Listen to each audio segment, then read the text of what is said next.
Irei apresentar para vocês o recorte da pesquisa intitulada Suspensão de Exames e Procedimentos Diagnósticos e Terapêuticos em um Hospital de Ensino.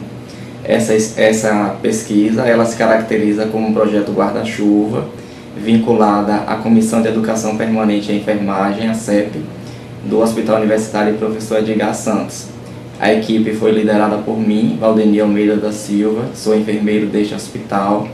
Além de mim, compõe a equipe de pesquisa Rosana Santos Mota, Andréia Santos Mendes, Ângela de Souza Barros, Cristiane Marques de Carvalho, Olga Maria Brito dos Santos, Monalisa Cardoso Rebouças, Lorena de Carvalho Souza e Valdíria Bastos Contreiras Viana. Para a exploração do tema de forma adequada, nós partimos do pressuposto de que o preparo adequado de pacientes para a realização de exames e procedimentos diagnósticos e terapêuticos auxilia na otimização dos processos administrativos e assistenciais.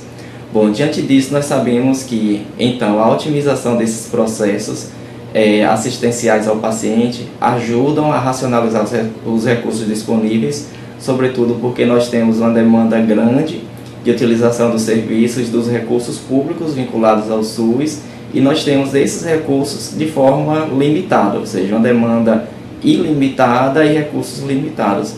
Então, a otimização desses recursos facilita, ajuda na otimização de sua utilização. Ajuda também a expor o paciente a preparo incorreto, como, por exemplo, o preparo para uma colonoscopia, que nós sabemos que é um processo que é exfoliante ao paciente, e ajuda também a evitar atrasos no diagnóstico e na terapêutica, que vai se repercutir consequentemente no desfecho clínico do paciente. Também é importante que se conheça quais fatores estão envolvidos na preparação inadequada do paciente, e aí esse escopo abrange tanto os pacientes hospitalizados quanto os pacientes ambulatoriais. Uma problemática que motivou, não a única, mas uma das que motivou a formulação do problema dessa pesquisa é que existem poucas publicações na literatura sobre a suspensão de exames e procedimentos diagnósticos e terapêuticos, sobretudo entre os pacientes internados. Em estudos muito específicos sobre a colonoscopia, por exemplo, então esses estudos internacionais destacam que cerca de 25% dos pacientes eles são encaminhados para a realização da colonoscopia com o preparo inadequado.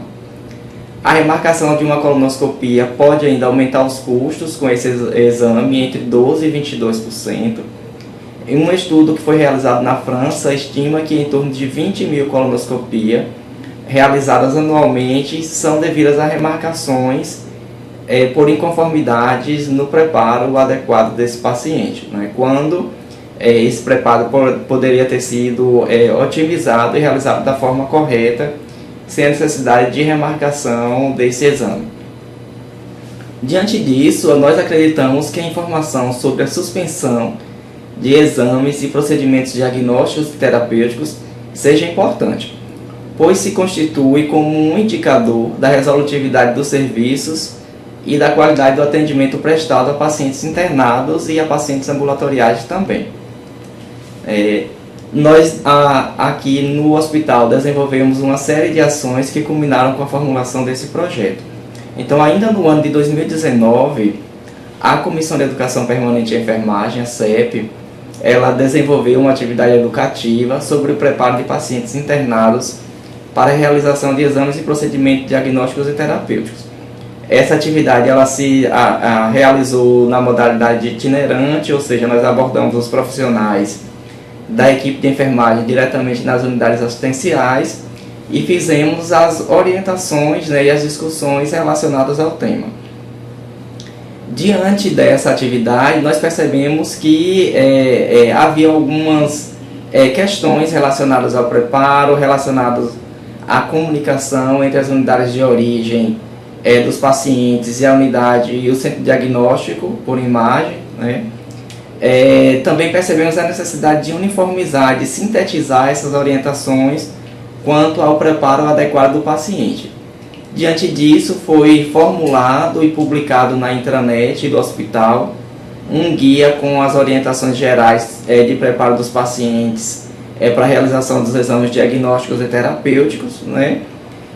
Mas também desencadeou dessa ação educativa a necessidade de se conhecer quais exames e procedimentos são mais suspensos, quais são as causas mais frequentes das suspensões e qual a origem desses pacientes. A origem aí nós compreendemos tanto a origem com relação aos pacientes hospitalizados ou a pacientes ambulatoriais, né? E internamente, quando se considera os pacientes hospitalizados, quais são as unidades, né, de internação de onde esses pacientes são provenientes. Bom, então definimos como objetivo desta pesquisa analisar as causas de suspensão de exames e procedimentos diagnósticos e terapêuticos, né? Esse estudo ele se caracteriza por ser transversal, com abordagem quantitativa, né? Realizado em um hospital público em Salvador, Bahia, com os dados de 2019, ano típico antes da pandemia. Consideramos o ano de 2019, né, porque nós vivemos mais fortemente sobre a pandemia nos anos de 2020 e 2021. 2022 já foi um pouco mais típico, mas ainda não se caracteriza, né, não chega a ser parâmetro de comparação com relação ao ano de 2019. Então, considerando isso, nós formulamos o projeto e pensamos na coleta dos dados do ano de 2019. Como eu expliquei no início da apresentação, esse projeto ele se caracteriza como projeto guarda-chuva e ele tem 4 braços, né, 4 abordagens distintas de acordo com o setor, onde vão ser estudados os fatores que levam à suspensão dos exames e procedimentos diagnósticos e terapêuticos. Então, nós temos dados da bioimagem, da hemodinâmica, da endoscopia e dos métodos gráficos de cardiologia. Nós destacamos que um dos ramos, um dos braços deste projeto foi submetido ao edital PROAI, da Pró-Reitoria de Assistência Estudantil da Universidade Federal da Bahia, pelo edital 07/2022, no programa Permanecer, e nós temos uma bolsa de iniciação à pesquisa, cujo bolsista está trabalhando com a coleta e análise dos dados do setor dos métodos gráficos de cardiologia. Nesta apresentação, nós vamos enfatizar o recorte para os dados da unidade de bioimagem, nosso centro de diagnóstico por imagem interno. Bom, para este recorte, nós partimos da seguinte estratégia. Nossas fontes de dados foram três fontes diferentes e nós fizemos a junção desses dados de modo a constituir o nosso banco de dados e permitir a análise do nosso problema, né, e o alcance do nosso objetivo. Então, o ponto de partida foi o livro de ocorrências da unidade. Nesse livro, os profissionais de enfermagem diariamente registram as suspensões de exames, e aí nós destacamos, dentre os exames suspensos, a tomografia e a ultrassom, partindo do pressuposto de que esses 2 exames, dentre vários outros que são realizados na unidade de bioimagem, são aqueles que requerem um preparo mais adequado, né, uma orientação mais próxima e um estar mais próximo do paciente pela equipe de enfermagem. Então, nós identificamos os exames suspensos com os respectivos nomes dos pacientes e as causas de suspensão no livro de ocorrência da unidade. Essa coleta ela foi feita manual, nós transcrevemos os dados para uma ficha de coleta de dados e fizemos a complementação dessa coleta em um aplicativo, o AGHU, aplicativo de gestão hospitalar, com a coleta das informações sociodemográficas dos pacientes. Então, daí nós identificamos o quantitativo de exames que foram suspensos no ano de 2019. E aí nós também tivemos um acesso a uma planilha que foi proveniente do sistema SMART, fornecida sob demanda pelo setor. A coleta de dados aconteceu entre agosto e dezembro de 2020 e a análise que é feita na modalidade descritiva foi, para tanto, né, se utilizou o software Stata versão 12. A taxa de suspensão de exames foi calculada conforme a seguinte fórmula, né? número de exames suspensos dividido pelo número de exames agendados vezes 100. Lembrando que essa fórmula ela é recomendada pelo Ministério da Saúde, endossada pelo hospital, sobretudo no que diz respeito ao cálculo para identificar a taxa de suspensão cirúrgica. Então, é essa fórmula que vem sendo utilizada. E o nosso projeto ele foi aprovado por um comitê de ética, né? Aqui está o número da aprovação. Como resultados, para a unidade de bioimagem, nós destacamos o seguinte: a nossa taxa geral anual para o ano de 2019 foi de 7,2%, a taxa de suspensão de tomografia e de ultrassonografia. E nós observamos essa distribuição, esse comportamento da taxa ao longo do ano de 2019. Observamos que no mês de abril foi o mês em que apresentou a maior taxa, com 10,1%, e o mês de agosto teve a menor taxa, com 5,6%.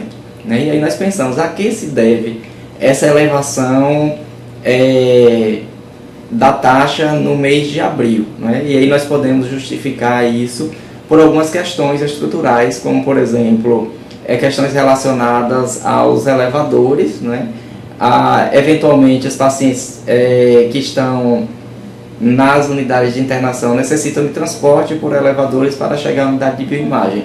Então isso pode ser um fator que justifica a elevação da taxa nesse mês. Com relação às variáveis sociodemográficas dos pacientes que tiveram os exames suspensos, nós destacamos os seguintes dados. A maioria dos pacientes eram adultos, a maioria de pacientes adultos, com 33,24%, do sexo feminino, autorreferidos como pertencentes à raça cor negra, né, 53,28%, com ensino fundamental ou médio, 45,54%, de origem ambulatorial, 70%, e procedentes do município de Salvador, 42,63%.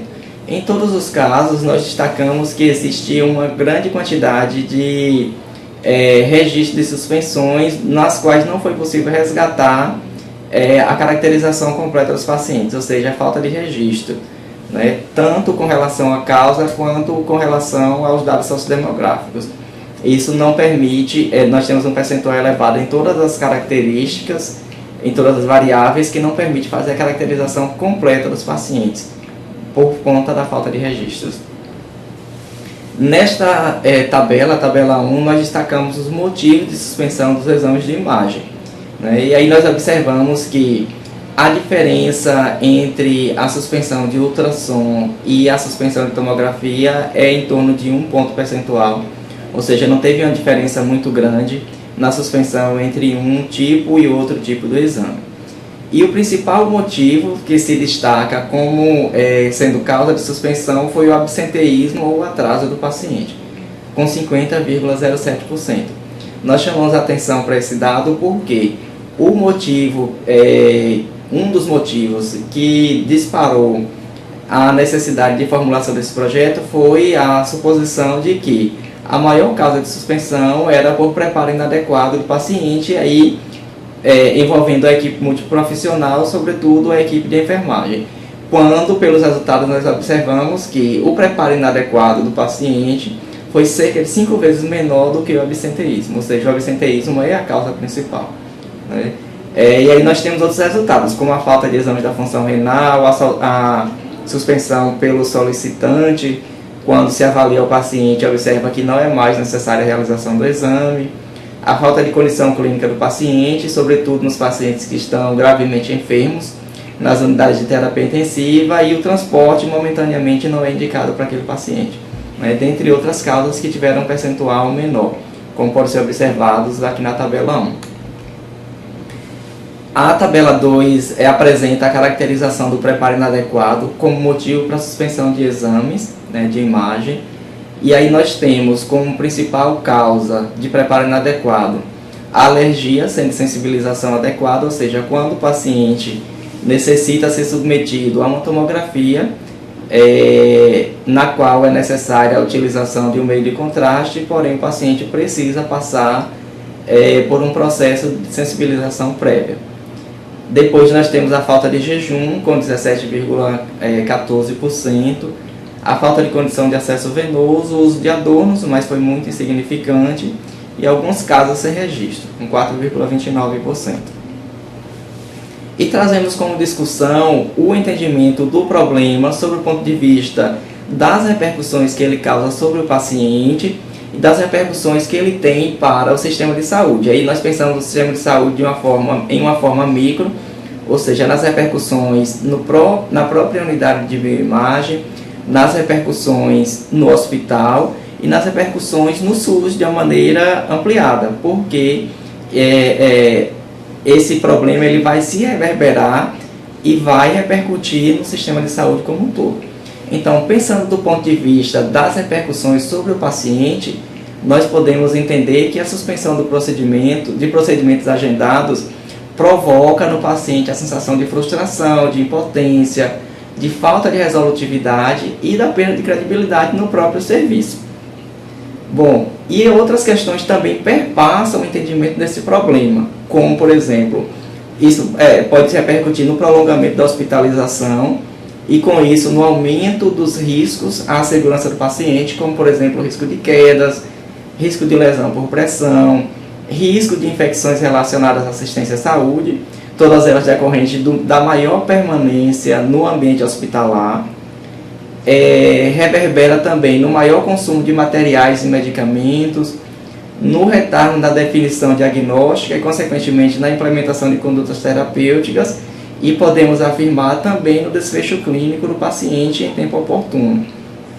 Impacta na fila de espera do SUS, haja vista que nós temos uma grande quantidade de pacientes esperando para realizar exames e procedimentos de alta complexidade, no maior tempo de afastamento do paciente, de seus acompanhantes, de suas vidas cotidianas. Bom, com relação ao absenteísmo, nós destacamos que por literatura, por definição de literatura, ele é caracterizado como a falta do paciente ao serviço agendado por diversos motivos. No nosso estudo, nós não controlamos as causas de absenteísmo, isso ficaria como um possível desdobramento dessa pesquisa, no sentido, já que foi a causa mais significativa de suspensão, então poderia ser realizado um novo estudo para identificar por que esses pacientes faltam ao agendamento. Então o absenteísmo ele ainda repercute no desperdício de vagas, em prejuízos aos recursos estruturais, financeiros, materiais e humanos, impacta também no tempo de espera para a realização de consultas e exames. A literatura destaca que a redução do tempo de espera pode contribuir para a redução do absenteísmo, para o menor agravamento de doenças, dos internamentos e dos custos. Autores destacam que um agendamento de exames ou de consultas para um período maior do que 60 dias impacta no absenteísmo, ou seja, os pacientes que têm exames e consultas agendadas para esse período, maior do que 60 dias, eles tendem a faltar mais por esquecimento, por esse prolongamento do tempo de espera, e as pessoas acabam optando por outras vias para ter o seu problema atendido, como, por exemplo, o pagamento para a realização das consultas ou dos exames em clínicas populares, por exemplo. Então, o agendamento para um tempo mais curto favorece a redução do absenteísmo. Nós destacamos que, a despeito de todas as questões que permeiam as discussões sobre as causas e os efeitos do absenteísmo do paciente sobre a agenda do Centro de Diagnóstico por Imagem, onde o estudo foi realizado, sobre a instituição e sobre o sistema de saúde, na nossa realidade, do campo da pesquisa, o absenteísmo ele não significa ociosidade de horário, ou seja, muitos pacientes faltam, mas não significa que a agenda ela fica ociosa, porque, diante da ausência dos pacientes, é feito o remanejamento de horários, são realizados exames de urgência em pacientes internados e são ainda encaixados pedidos de exames extras das diversas especialidades da instituição. Além do que, nós destacamos também que o agendamento para os exames aqui no hospital ele já é feito com um período de 30 dias, em alguns casos até menos de 30 dias. Então já está atendendo ao que é proposto pela literatura como um prazo menor do que 60 dias para reduzir o absenteísmo. Destacamos também a necessidade de estratégias de comunicação interna e externa. A comunicação interna envolve os profissionais dos diversos setores administrativos e assistenciais do hospital, e a comunicação externa envolve a comunicação entre o serviço e o paciente, sobretudo os pacientes ambulatoriais, né? Então isso é importante porque se nós temos um absenteísmo alto entre os pacientes ambulatoriais, talvez fosse o caso de se pensar, e isso impacta, né, negativamente no desempenho do serviço, talvez seja o caso de se pensar, por exemplo, na implantação de um serviço de call center, que possa entrar em contato com esses pacientes ou com a entidade que fez o agendamento, como as secretarias municipais de saúde, já que o hospital ele é referência em média e alta complexidade para o estado da Bahia, no sentido de lembrar desses pacientes do agendamento e evitar as faltas, né? Além disso, com relação ao preparo inadequado, a literatura destaca que existem diversas estratégias de recursos tecnológicos para a educação em saúde que podem otimizar, no sentido de fazer com que esse paciente compreenda a importância do preparo adequado, compreenda o preparo e compreenda a importância desse preparo. Além disso, recursos tecnológicos podem também ser utilizados como material educativo junto à equipe assistencial, né? Como, por exemplo, os vídeos, folders, mensagens por aplicativos de mensagem que podem lembrar essas pessoas sobre o preparo correto. Então, pode-se entender o problema da suspensão de exames do ponto de vista da tríade estrutura, processo e resultado, pilares da qualidade propostos por Avedes e Dona Bídia, né? A estrutura nós podemos entender como impactante as questões relacionadas ao funcionamento adequado dos aparelhos, né, utilizados para fazer os exames, da disponibilidade de recursos materiais, dos meios de transporte, como elevadores, macas, cadeiras de rodas, enfim, né? O processo é o processo de preparação e de realização do procedimento em si. E aí, quando nós pensamos em preparo inadequado, nós pensamos em processo, né? Quando nós pensamos em absenteísmo, nós também pensamos em processo. E o resultado diz respeito à realização do exame em tempo oportuno, não é? E, consequentemente, isso vai impactar na redução da taxa de suspensão dos exames, não é? Diante disso, nós enfatizamos a importância do monitoramento das taxas de suspensão por meio de indicadores, né? E aí nós podemos avaliar a oferta, avaliar se a demanda está sendo contemplada, avaliar a qualidade por meio da estrutura do processo do resultado, do prazo de entrega dos resultados e do tempo de espera do paciente. Como conclusão, nós destacamos que nesse estudo a taxa de suspensão de tomografia e de ultrassonografia foi de 7,2%. E aí uma pergunta importante, 7,2% é uma taxa alta, é uma taxa baixa, né? E aí nós nos deparamos diante de uma dificuldade importante, porque aí eu falei no início que nós não temos ou temos muito poucos estudos na literatura sobre suspensão de exames. Então nós não temos parâmetros para comparação dessa taxa, né? Então nós não temos outros estudos semelhantes que digam, que permitam mensurar o nosso desempenho. Mas se nós formos imaginar que a literatura de uma maneira geral e dados internos indicam que a taxa de suspensão cirúrgica gira em torno de 13,8%, né? Então nós estamos um pouco abaixo desse patamar. Destacamos também que o percentual de suspensão dos exames foi aproximadamente igual em tomografia e ultrassonografia. As causas mais frequentes foram o absenteísmo do paciente ambulatorial, a falta de preparo adequado, que foi 5 vezes menor do que o absenteísmo, e aí o preparo inadequado aconteceu principalmente nos processos alérgicos, sem a devida sensibilização, a falta de exame da função renal e a suspensão pelo médico solicitante. Destacamos também que é importante que o problema seja compreendido de forma ampla, desde suas repercussões sobre a avaliação clínica do paciente e seus efeitos sobre um possível retardo no diagnóstico e na terapêutica. Sobretudo, pelo aumento dos custos, né, com a elevação dos custos decorrentes da hospitalização do paciente, e sobre os impactos para a eficiência e a resolutividade do SUS. Então, defende-se que o problema ele seja monitorado por meio de indicadores de estrutura, processo e resultados, de modo que favoreça a análise do problema e possibilite a implementação de soluções em tempo oportuno. Tanto do ponto de vista administrativo quanto assistencial, destacamos que os enfermeiros podem contribuir para uma análise ampla do problema e com direcionamento de soluções. Destacamos os enfermeiros porque o problema da pesquisa surgiu no campo da enfermagem e a equipe condutora do projeto também é da enfermagem. Muito embora o problema ele perpasse toda a equipe multiprofissional e envolva todos igualmente, né?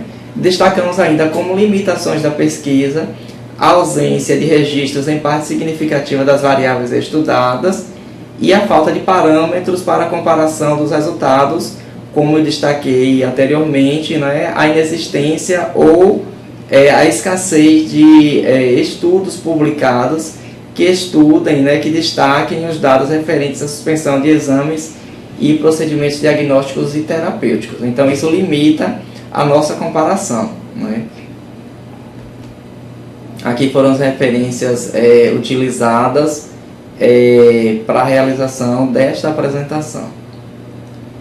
Agradeço a atenção de todos e nos colocamos à disposição em caso de dúvidas ou de outros questionamentos que possam surgir.